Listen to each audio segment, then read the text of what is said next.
All humans begin as a single cell when an egg is fertilized by a sperm, but the average human has between 30 and 40 trillion cells in their body. So how do we go from one cell to trillions? Every cell in your body is at some stage of the cell cycle. There are two main parts of the cell cycle, interphase and M-phase. Interphase is made up of G1, S, and G2 phases. This is the part of the cell cycle where the cell is growing and replicating its DNA to prepare for division into two daughter cells. There is also a G0 phase, which is when the cell is no longer dividing and is essentially in a resting phase. Some cells can re-enter the cycle from a G0 stage if they're stimulated to do so, like a liver cell, but there are other cells that will never re-enter the cell cycle, like neurons. The M phase consists of mitosis and cytokinesis. Mitosis is when the nucleus divides, and cytokinesis is when the cytoplasm divides. In this video, I will be focusing on mitosis. Mitosis consists of 5 stages: prophase, prometaphase, metaphase, anaphase, and telophase.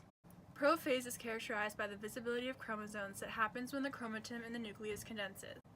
Chromosomes are made up of genetic material tightly coiled around proteins called histones, which allows them to condense in this way.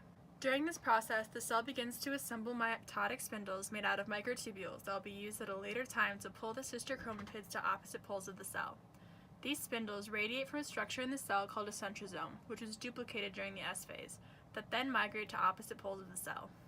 Prometaphase is when the nuclear envelope surrounding the nucleus breaks down. This allows for the mitotic spindles that were assembled during prophase to attach to the chromosomes. The mitotic spindle attaches to the chromosomes at a location called the centromere, and it is where the sister chromatids are connected. At the centromere, there are 2 proteins called the kinetochores, and each one is associated with one of the sister chromatids, so that when the spindles begin to pull them apart, each side of the cell will get one copy of the chromatid, and each daughter cell will be identical to the parent cell. The spindles then begin to lengthen and shorten depending on the dynamic instability of the microtubules that make up the mitotic spindle, until all the chromosomes line up at the center of the cell, at a point that is equidistant from each of the poles that was determined by the centrosomes. Once all the chromosomes line up at the middle of the cell is now in metaphase. This phase is visually very distinctive from the other phases when a dividing cell is being viewed under a microscope. The next phase is anaphase, and this is when the sister chromatids separate. During the S phase and interphase, all 46 chromosomes of the cell were duplicated and formed sister chromatids. When the centromere splits, each sister chromatid is now considered a full chromosome.